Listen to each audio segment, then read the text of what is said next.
Reason for those brakes to come on. This is an induced collision. One claimant needs to brush up on his communication skills. He couldn't stop himself calling me love. The theft did happen, love. Oh, I keep calling them. And a moped rider's claim falls flat. Crucially, he wasn't at the point on the road where he alleged the accident had happened. Her shoulders. Insurance fraud isn't easy money. It has risks and consequences. You can get a criminal conviction and you can go to... As anyone who's been involved in a collision will tell you, the aftermath can be an unpleasant and often costly experience. But an increasing number of motorists are turning to technology to protect themselves from being unfairly blamed in the event of an accident. Over the last few years, as costs have come down, more and more people have been making use of their own dash cams in their vehicles, and these have proven to be very useful for things such as insurance claims. In the 12 months leading up to February this year, dashcam sales increased by a whopping 918% in Britain. They're usually seen in commercial vehicles, sat next to the furry dice. But with cameras now costing as little as £30, you can see why the public are starting to catch on too. Like this driver here.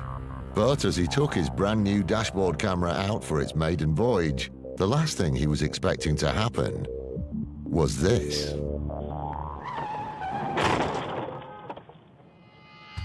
After the accident, the driver's insurance company, LV, received a claim from the person behind the wheel of the silver car in front. Miss Alina Khan. The total that was being claimed for was over £26,000, and that came about because of the cost of repair to the vehicle damaged, but also a credit hire car to replace that car, the storage of the damaged vehicle, and to cover personal injury to Miss Khan herself. Fortunately, the dashcam footage supplied by their customer provided LV with the perfect eyewitness account of what had happened. However, upon examining it, they realised something wasn't quite right and passed the case on to the Insurance Fraud Enforcement Department, who took up the investigation. Khan said that she'd been driving through the town centre of Manchester at quite a busy time of day, lots of other cars and people around, when she'd been caused to come to an emergency stop, and that's what caused the car following her to collide with the back of her. From what Ms. Khan told her insurance company, this appeared to be a genuine accident, much like any other that happens up and down the country every day.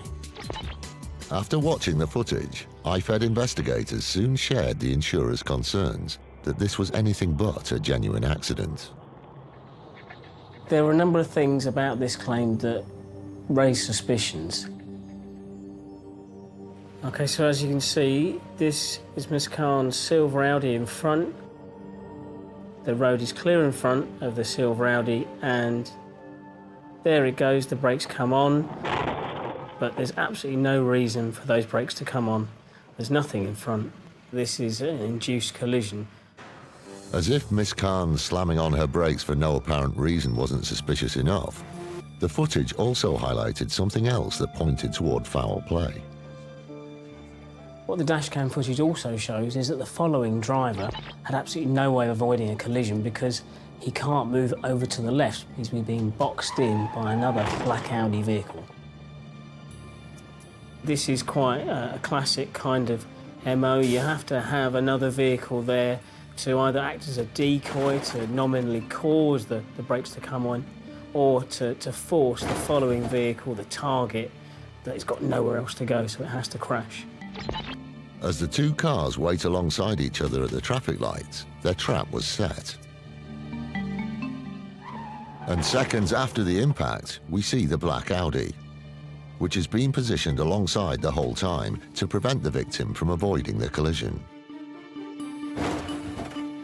Convinced that they were dealing with a classic case of crash for cash, IFED continued with their investigation, and as they looked into Khan's car, the evidence really began to pile up.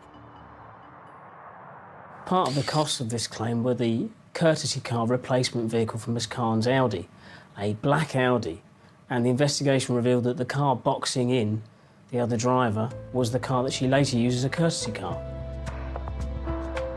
So, not only had Khan deliberately caused the crash with an unsuspecting driver, she also had the nerve to claim for a courtesy car, when in fact it belonged to her accomplice.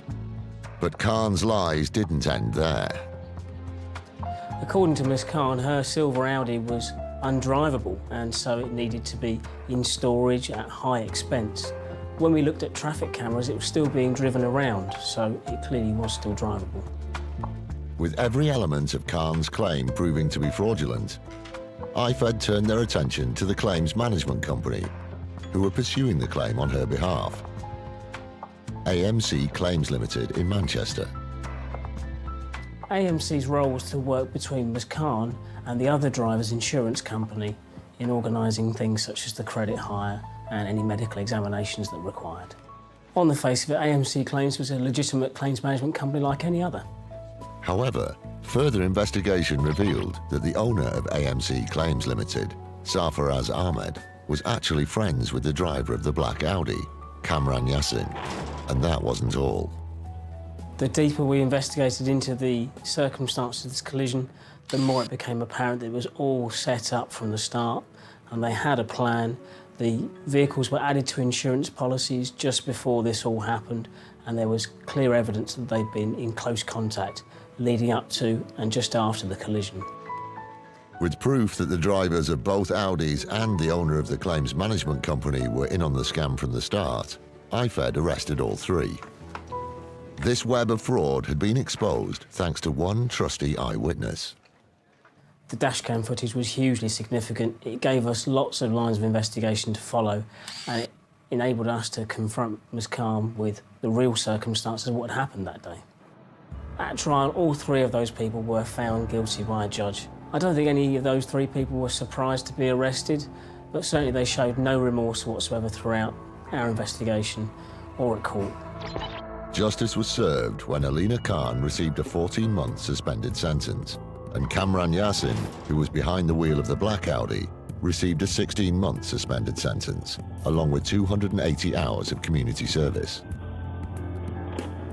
The owner of the claims company, Sarfaraz Ahmed, also pleaded guilty and awaits sentencing. I think this goes to show that insurance fraud isn't a victimless crime that happens with a load of paper being moved around somewhere. It happens on our streets. It is almost like daylight robbery.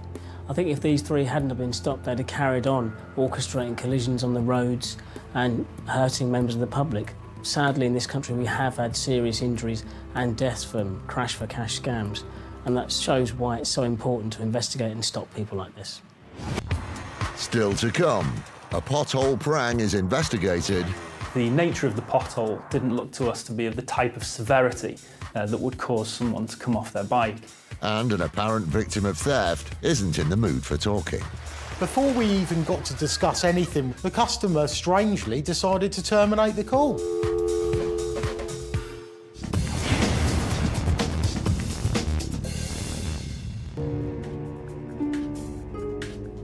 Increasingly, insurers are turning to dedicated claims handling companies. ICOG use specialist techniques to weed out the genuine claims from the bogus ones. Managing Director Tara Shelton has dealt with hundreds of claims over the years. With one of the most common claims being high-tech camera equipment, Tara and her team have so far saved the media industry over £1 million. And of all the cases of nicked kit she's dealt with, one in particular stands out. He had hired equipment, he said, to make a music video over the weekend in the famous Brick Lane in London. He reported to having made this music video, and the equipment was therefore returned to the home address and was stored there overnight so that he could return the equipment as per the hire agreement. But it was at this point our claimant's fortunes took a turn for the worse. When he said that he got up at 5 a.m. for work the following morning, he'd found that the rear conservatory had been broken into and the entire equipment that had been hired had actually been stolen. With almost 100 grand's worth of high-tech kit missing, most of us will be bending over backwards to try and get things sorted, but not this chap. This particular claimant was very difficult to get onto the phone. He would make many excuses as to why he wouldn't be available to speak with us. But we made it quite clear that the claim couldn't progress without this call taking place. And eventually he gave up his lunch break on one particular day to speak with us. But rather than move his claim forward, the phone call well and truly put the skids on it. What he explained on the phone call was very alarming because he had absolutely no depth and no detail to offer about the incident. And one example of this was what it was he actually saw when he came down the stairs and saw that the equipment had been taken. So if you can just go nice and slow and clear for me, please. Just tell me in your own words exactly what happened. Well, basically, got the cameras, basically done the shoot, got the cameras back, and next thing I know, I'll get up in the morning, and basically, they were gone. Unsurprisingly, such a vague account wasn't exactly ticking all the boxes for Tara. But what was even more interesting about this particular claimant is he said there were about 20 people involved in that project. An extensive cast and crew would surely mean that Tara could finally get some answers. I'll need to know the names of the people involved in this. You need to know the names? Why is that? Because we need to speak to those people. It's quite a lot of money that's gone missing here. So it is sort of proportionate to the value of the claim, you see. So can you tell me who was involved in the video? Well, not really. He might not have been much of a talker, but judging by the level of cover he'd taken out, this fella clearly knew his stuff. This particular policy is quite a specialist scheme policy where it's purchased from a broker, and it's predominantly for people who actually do work in the media industry. So in other words, you would need to be suitable for the policy by having that experience. So it sounds like this chap was rubbing shoulders with the likes of Spielberg. And what's your occupation? I work in a warehouse. Right, okay. And then what do you do there? Yeah, stack shelves and stuff, love. Unlike the shelves in the warehouse, this claim wasn't stacking up. This particular claimant had hired the equipment, providing references from the media industry to substantiate that he had that experience. Now, when you hired out this equipment, did you have to provide any references? No, I don't think so, love. Yeah, okay, cheers, thanks. So he doesn't remember that he provided references to hire the kit, didn't have the right experience to hire the kit, didn't want to give the names of his cast and crew, and couldn't provide any of the details Tara was asking for. It was hardly going well, but as always, Tara was keen to keep it professional. He couldn't stop himself calling me love, and I don't really like that very much. Okay, could you do me a favour? I don't mean to be rude, but could you stop calling me love? Oh, sorry. That's all right. Sorry. It's all right. It's just that this is a professional call, you see, so I just appreciate all right, then. going both ways, if that's okay. Okay. That doesn't sound like too much of a challenge, does it? So you did the shoot and you got home about 8:30. Yes. How did you get home? The van, love. Sorry for calling you that. But with nerves getting the better of him, he just couldn't help putting his foot in it. What did you get paid for doing this shoot? I didn't get paid at all, basically, love. Sorry for calling you that. And how many, if any, previous burglaries has that property suffered? I don't think there has been any, love. Okay, Sorry for calling you that. I can't help it. All. Did the theft actually happen? Yes. By now, Tara well and truly had this chap's number. He's probably the most poorly planned fraudster I think I've ever come across. The theft did happen, love. Oh, I keep calling that, sorry. I think it was a combination of a high-stress response because he was lying, but also he didn't have the almost intellectual ability to carry the story off. So he was just almost filled with frustration inside himself for not being able to, in essence, play his role and win me over. It just wasn't working. It just wasn't working. I just needed to understand, I'm afraid, as the insurers would need to understand, if you wanted to make some money from making a video, what your next steps would have been after you'd filmed it. Produced it, and then basically That's it. Produce it, and then basically, that's it, love, really. I keep calling you for God's sake. When I explained to him that I did have concerns with the claim, he became very upset. Okay. Is there anything else about what happened you think I need to know? No. Okay. So I've got some major concerns with the claim, if I'm honest. Why is that? Well, what concerns do you think I would have? I don't know. The net was closing in on this questionable claimant. As ever, Tara and her team had done their homework and already examined his finances, and one transaction caught their eye. And it was just evidently clear from the very beginning that he was caught between us and whatever agreement he had made about disposing of the equipment for potentially financial gain. And we did actually, by working with the police, locate a large payment into his bank account after I had spoken to him. The evidence was mounting, but the claimant's biggest faux pas was still to come. And unfortunately for him, we proved that he wasn't filming in Brick Lane making a music video. He was actually at work because he clocked himself in and out. Time was well and truly up for this chap.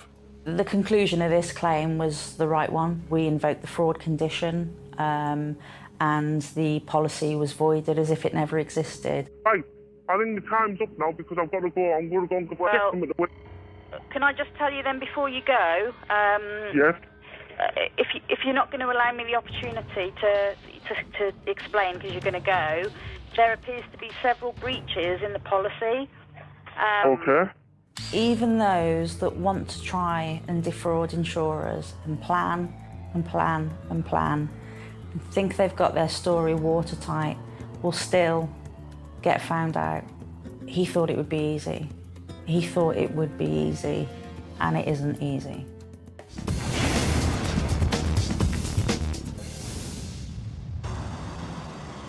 There are over 180,000 road accidents each year, and statistics say that if you're on two wheels, then you're more likely to be seriously injured. Peter Wake is a partner at law firm Wakeman's, who represents Halton Borough Council. And in 2010, they received a claim from a moped rider who was holding them responsible for a recent fall.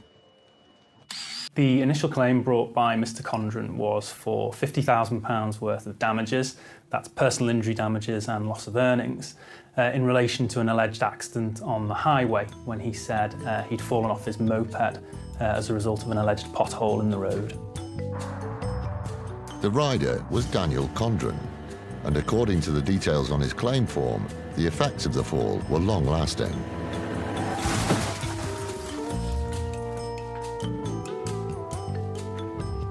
The injuries that he alleged were a broken right leg alongside psychological injuries as well. After the accident, Mr. Condren instructed a local firm of personal injury solicitors to bring a claim against the council. The basis of the claim was that his accident was caused by a pothole in the road, and therefore he alleged the council was liable for failing to maintain the road. Faced with a hefty bill and keen to avoid further mishaps with other road users, the council took a closer look at the pothole that had caused so much damage. There was nothing obvious to suggest that the accident hadn't occurred, as he alleged, but we were concerned because the nature of the pothole didn't look to us to be of the type of severity that would cause someone to come off their bike. But Condren wasn't having any of it and decided to take the council to court, which is where Peter and his team came in. The council instructed Wakeman's to act on their behalf. As part of our investigation, we carry out specialist fraud inquiries in relation to background searches, investigations, using all our systems and expertise in an effort to identify whether there's anything that might suggest a claim is fraudulent. In the course of these inquiries, we established that the police had actually attended the location of the accident immediately afterwards, and therefore we were able to contact the police officer who had been in attendance and who had prepared a police report. As anyone who's been involved in a road accident will tell you, a reliable witness is crucial. She confirmed that she had been in the location after the accident has happened, and she saw Mr. Condren at the side of the road. So far, the claim made sense. Crucially, he wasn't at the point on the road where he alleged the accident had happened. He was a considerable distance away from that point at the side of the road. Their stories didn't quite match. And unfortunately for Mr. Condren, the officer also mentioned a conversation she'd had with him. He'd also confirmed to the police officer that he didn't know what had caused the accident, but that he'd hit the curb and skidded. He made no mention of a pothole causing the accident, or indeed a pothole at the location that he subsequently alleged. With evidence like that, it'll come as no surprise that Condren's case really did hit the skids when it got to county court. We'd obviously produced a detailed witness statement from the police officer. It was at that point that the civil claim for compensation was almost immediately withdrawn. So after the claim had been withdrawn, obviously the council was firmly of the view that it had been a fraudulent claim. But if Condren thought he could just walk away from his tall tale, he was sorely mistaken. Very often when civil claims for compensation are withdrawn, the claimants will think that that's the end of the matter. Importantly, from our perspective, where we've identified fraud, we'll work with our clients and advise them in relation to whether or not further avenues can be explored. Waitmans therefore advised the council about the prospects of pursuing a contempt action against Mr. Condren in respect of what we both felt was obviously a fraudulent claim. When the case was heard at the High Court, Condren still refused to come clean. He maintained that his accident was caused by a pothole and that he wanted to pursue his claim. However, he was not able to offer any plausible explanation for either the evidence of the police officer or the contents of the police documents, and in particular what the police officer had recorded Mr. Condren to say at the time she'd attended the scene. Satisfied that Condren had attempted to defraud the council to the tune of £50,000, the High Court judge didn't hold back. The judge identified in the course of the contempt proceedings what Mr. Condren had actually done was use the opportunity to try and make a bit of money. The judge described Mr. Condren's actions as criminal and referred to the very negative effect that fraudulent claims have, not just on local authorities, but also the insurance industry and society as a whole. The judge told Condren that the system is seriously damaged by lying claims. Those who make such false claims, if caught, should expect to go to prison. And he meant it. For trying to cheat his way to a £50,000 payout, Condren was sentenced to 6 months behind bars. The message that this case sends out to claimants is that the courts simply won't tolerate fraudulent claims for compensation. As the judge confirmed in this case, people who bring fraudulent claims and are caught should expect to go to prison.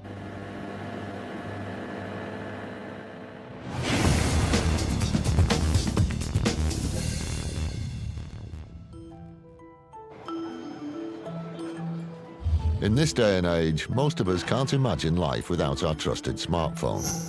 But with around 300,000 phones reported stolen to the police each year in the UK, it's easy to see why so many of us purchase mobile phone insurance. However, when it comes to making a claim, insurers hear all kinds of excuses, as Simon Cook from Sega is all too familiar with. The customer told us that while she was on holiday in Benidorm in Spain,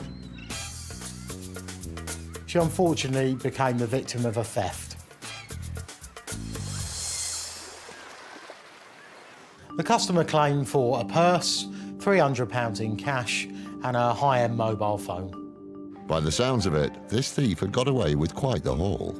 The total value of the claim was approximately £800. To Sega, this was starting to look like a textbook case of holiday pickpocketing. As with the majority of the claims that we deal with, we had no reason to believe this claim was anything other than genuine. So, with no time like the present, Sega started processing the claim. The customer provided us with various documents to support the claim. In addition, for any mobile phone claim, we always ask for the IMEI number, which is the unique reference number that's designated to the handset being claimed. Luckily for Sega, they have access to a high-tech database that stores information on every mobile phone. When we inputted the IMEI number into the database, it did show that the phone was blocked. However, we also noted that the phone was blocked 4 weeks prior to the theft occurring. So the phone was blocked before she left the UK. Makes you wonder why she would have taken a phone with her in the first place. Due to the concerns with the claim, we did contact the customer to ask her why the phone was showing as blocked 4 weeks prior to the theft occurring. The customer didn't really have an explanation for this, so we decided that we were going to need to speak with the network provider to find out what information they had available. As you might expect, the mobile network provider was cautious about releasing any personal information without the customer present, but Sega had an innovative solution. So we decided on this occasion that we would do a conference call between ourselves, the customer, and the network provider. When we got through to the network provider with the customer on the line, before we even got to discuss anything with the network provider, the customer strangely decided to terminate the call. I suppose the connection could have cut out. We tried to contact the customer again to get her back on the line, but unfortunately we couldn't get through to her. With the claimant clearly not in the mood for talking, Sega got back on the blower with someone who was. We decided to get back in contact with the network provider, who proceeded to provide us with various pieces of information to help us with our investigation. They also informed Sega about a phone call they'd had with the claimant before she left for her holiday that may be of interest to them. They told us that the customer reported to them that the phone had been stolen in the UK. Sega now knew for certain that the claimant's story was 100% phony. We had no option but to decline the claim in full and invoke the fraud condition of the insurance policy, which does in fact state that if any part of the claim is found to be invalid or fraudulent in any way, we will not pay any part of the claim. We didn't hear anything further from the customer, and to be perfectly honest, we would have been extremely surprised if we had. Simon and his team had averted another potential fraud. Insurance fraudsters probably don't realise what systems and databases are available to the insurance industry to help with our battle against insurance fraud. This is a classic example of opportunistic fraud. She certainly wasn't